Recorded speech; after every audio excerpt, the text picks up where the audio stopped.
Hi, today I am in Borough in London, and the reason that I'm here is to come to this pub behind me, the George. And why this place is remarkable is that it is the last surviving galleried coach house in the whole of the UK. Now, these galleried coach houses, you can see the two galleries here, the two balconies, the different levels. This was how places used to be back in 15th and 16th century, because people were riding around in coach and horses. So they would come in their coach and horse, come to a courtyard like this, park up your coach, leave your horses over there to have a drink, and then you would head in here for some ale and some food, and maybe stay here because it was an inn as well. So this was how all of the places looked. However, most of them were made of wood, and they all burnt down during the Great Fire of London. Now, this one actually burnt down a little bit later than the Great Fire of London and was rebuilt in 1673 or something of that district, so almost 400 years ago. And this is what it still looks like. So inside here, there's lots of little rooms and nooks and crannies, and it's low ceilings and wood panelling, and it's very sort of atmospheric and feels like the good old days. But the George is famous for doing great food, and this is part of the Greene King pub chain. So it's offering a full menu from Greene King, and here we've got a massive courtyard. So there's a pub over on this side, which is all of this side. Then we've got the courtyard, which is full in the summer, hundreds of people drinking beer. And then there's another place called the Coach House opposite, which is part of the same pub, serves the same menu. But I want to find out what the roast dinner is like here, and particularly what the Christmas lunch roast dinner is like at the moment. So let's head inside the George.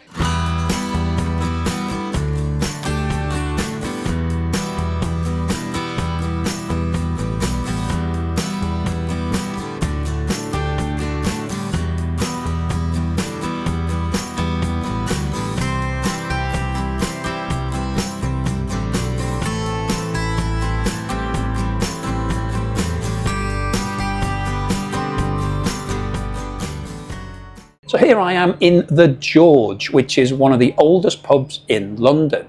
And this place is fantastic. It's a myriad of different rooms, and it's an old galleried coach house. And a coach house was basically what they had back in the 1500s, because everybody made their way around the country by coach and horses. So we have a courtyard outside the window here. The coach and horses used to come up, and then they would stop in this courtyard, so you could give the horses some water. The coach would park up, and then you could come in either for a refreshment, something to eat, some ale, or they had rooms here. It's an inn as well, so you could stay here. So these were the sort of places that were all over London. If people were passing through, they could stop in their coach and horses and come in and have it, or stay for the night. Now, this is actually the only galleried coach house that's left, that's surviving in the whole of London.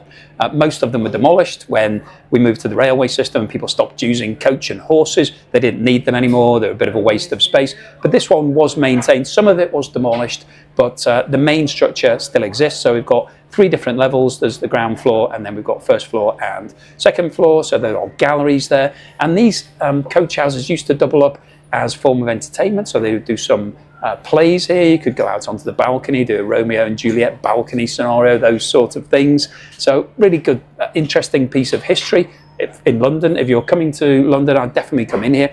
The courtyard outside now is full of tables. So this pub uses it, and in the summer it's absolutely rammed out there. It's actually quite a sunny day today, so there's quite a lot of people out eating and drinking.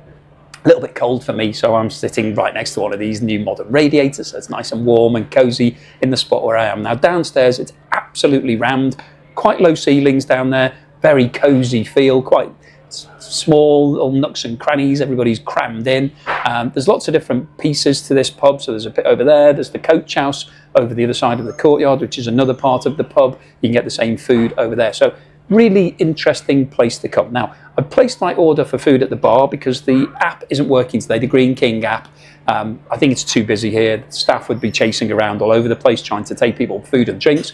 So it's not operating, so I had to go to the bar. So I bought my pint of Guinness, so I had to pay for this. It's not included in the price of the meal. Come on to talk about the bill at the end. So I've got that, waiting for my food to arrive, and I've ordered the roast dinner. And because it's close to Christmas, it's the Christmas roast dinner. So we'll see what that's like. Really looking forward to having a proper roast with some roast potatoes.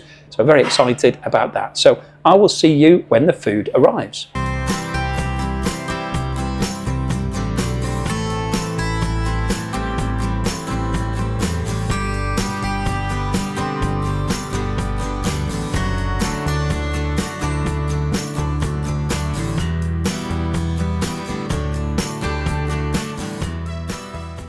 So the food has now arrived. So this is the roast dinner, the Christmas roast dinner from Greene King. Now, I have to say, first impressions, this looks absolutely amazing.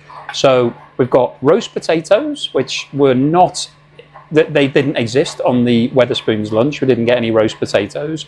We've got sprouts, which also were not on the Wetherspoons lunch. So roast potatoes and sprouts, I think, are a mainstay for anybody's Christmas lunch. Talk to anybody, even if you don't like sprouts, everybody knows you always have sprouts on there.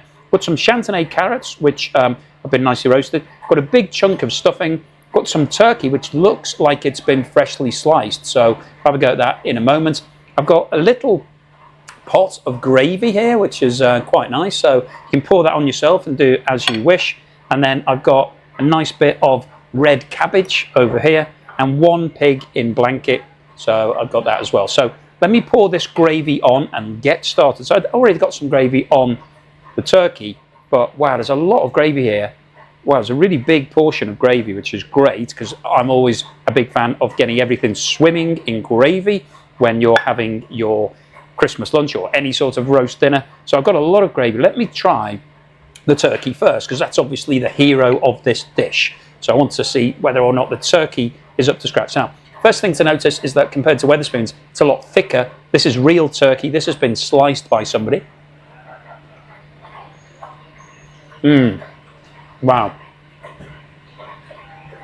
So that is real turkey. That is proper, thick, freshly cut turkey. That tastes really good. The gravy is really tasty as well, so it adds extra to it as well. That's really good turkey, really good gravy. Great combination. Let's have one of these roast potatoes. Now, how many have I got? 1, 2, 3, 4, 5. I've got 6 roast potatoes here. Let me just cut through this one. This one's got a lot of gravy on it. So you can see it's nice and white and fluffy. It's quite big and thick. So I've had roast potatoes recently where they've been a bit hollow and a bit not very nice on the outside. That looks really good. It's really hot. Okay, it's not that crunchy on the outside, that one. Let me try a different one, see if they're all the same or whether I've just got a bad one. Not very crunchy, but it's nice and soft on the inside. It's got a good amount of potato in there as the second one. All right, a little bit. That one's better. That was a bit crispier. Let's have this third one, which hasn't got any gravy on it, and see how this comes in. Do you know, they're actually not bad roast potatoes. They're not as crispy as if you were cooking them at home in your own oven, but compared to other Christmas lunches I've had and other roast dinners, that's pretty good. Let's try this pigs in blanket, because this is traditional Christmas fare. You only get it really at Christmas. It's basically a sausage wrapped in bacon. Now this bacon looks a bit fatty. As you can see there, it's like there's a lot of fat on that. So I'll eat it. I wouldn't normally eat fatty bacon, but I'll have a go just to see what it tastes like.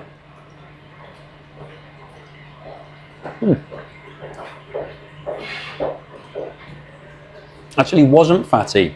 It was just a bit undercooked, so it looked very pale and white as if it was fat, but actually it was just bacon that hadn't been cooked that well. It was okay. Sausage is all right. No, it's not the best sausage I've ever had, not the best bacon, but it was all right. Let's try this stuffing. So I've got a big chunk of stuffing here, so it's been cut out of a big tray bake of stuffing. Get a bit of gravy on that. See what it tastes like.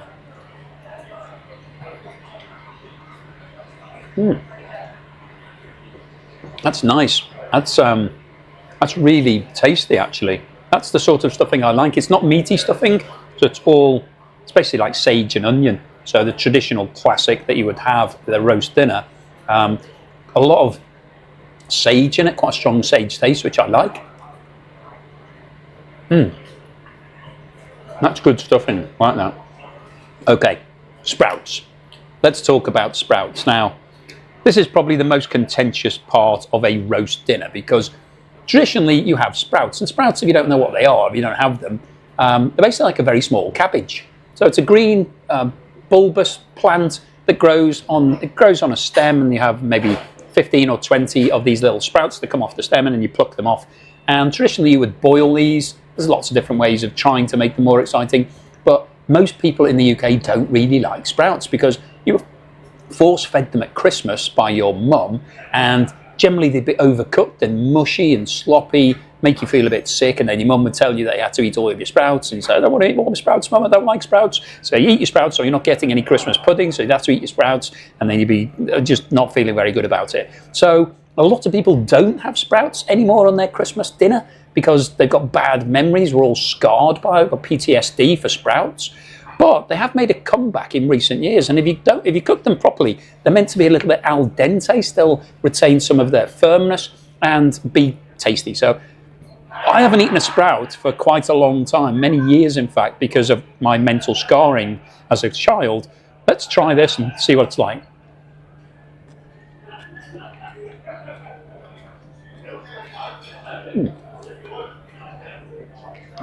That's been really well cooked.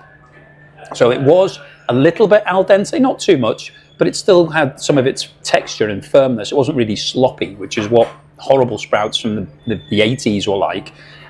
Tastes a little bit like broccoli. So if you know what broccoli tastes like, it's had that sort of nice fresh green flavour. I have another one. So obviously I didn't find it too bad that I'm going to try a second one. Do you know what? I think Greene King have turned me around on sprouts. They're actually really good. They're the best sprouts that I've had probably in my whole life. So excellent, really like that. Let's try this carrot. So Chantenay carrots, so small, nice baby little carrots. They look like they've been roasted in the oven. Got a bit of gravy on it as well. Really well cooked, really nice. Retained some of the firmness, so they're not too soft, because if you have carrots that are too soft, then there's a waste of time eating them. Really quite nice they are. And then the last thing that I haven't had so far is the cabbage. So cabbage in this sauce, let's have a bit of that. That's nice. That's it adds a little bit of just extra taste, and it's got that sort of slight chutney type flavour to it that you would have if you have if you like chutney. So I'm going to mix a bit of the cabbage with the turkey, see how that goes down. I have to say, this is a great Christmas lunch. Really impressed with it, really nice. Turkey is really good quality. Roast potatoes are decent. Sprouts are surprisingly good. Carrots are well cooked. Stuffing's tasty. Cabbage is tasty. Lots of gravy, tasty gravy. Can't really fault anything about this Christmas lunch. It's great. So let me finish the rest of this and I'll see you at the end for the wrap up. Okay, so here I am at the end of the meal. So what was my overall assessment of Greene King's Christmas lunch? Well, I have to say that it was pretty impressive. So it was a big plate, lots of food. That was a really good portion. We had 2 slices of freshly cut turkey, which was thick and tasty, just how you like it. Wasn't dry, because obviously that's something that you can get with turkey. If it's been overcooked, it'll be dry. Nice and succulent, really tasty. So impressed with that. We then had a lot of roast potatoes, actual roast potatoes. This was something that was missing from the Wetherspoons Christmas lunch. Real roast potatoes. They were decent. You know, they weren't the best roast potatoes I've ever had, but they were pretty decent. A couple of them were crunchy, and they had lots of filling, nice and fluffy, tasty. The gravy, there was loads of gravy, and it came with an extra little saucepan of gravy that I could pour on exactly where I wanted it to go. So very happy with the gravy, and it was really tasty as well. So yeah, big tick on the gravy front. Then in terms of the rest of it, we had stuffing, which was nice, big chunk of stuffing, big nicely cut piece. Very tasty, tasted sage and oniony, lots of sage in there, just the way I like it. We then had some sprouts. Now, as we discussed, sprouts is a bit of a contentious issue. Not everybody likes sprouts, including me. I would say I'm pretty much a sprouts hater. But actually, those sprouts started to turn me around because they were really nicely cooked, nice and fresh. It tasted really quite interesting, a little bit like broccoli. So I was happy with the sprouts. The carrots, they'd been cooked nicely as well. Chantenay carrots, they were good. And then we had the cabbage, which was on the side, which was also really tasty. So overall, very impressed with that Christmas lunch. Big portion. As I say, I couldn't eat all of it, actually. It was so full. So what about the cost? Here is the bill. Now, they don't do a meal deal here.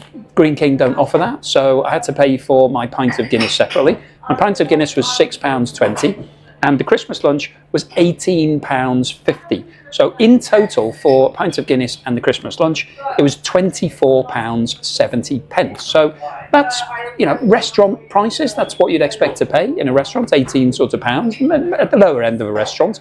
But I would say that the quality of the food and the speed of service and, you know, the amount of food, yeah, it was pretty good. And it's a Christmas lunch after all, so you're going to pay a little bit more. It's going to be £2 or £3 more than standard lunch when you're going for the Christmas special. So, you know, I don't think it was overpriced. I don't think it was too expensive.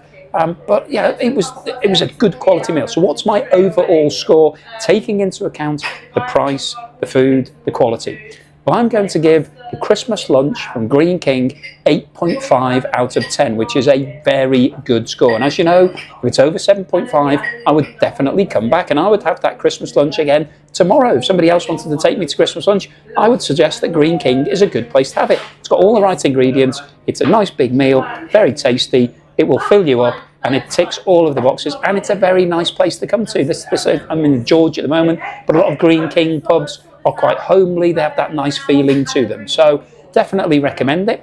So thank you for watching this video all the way through to the end. Please give me a thumbs up if you haven't done so already. If you're not a subscriber, please hit that subscribe button and I'll see you again on the next video.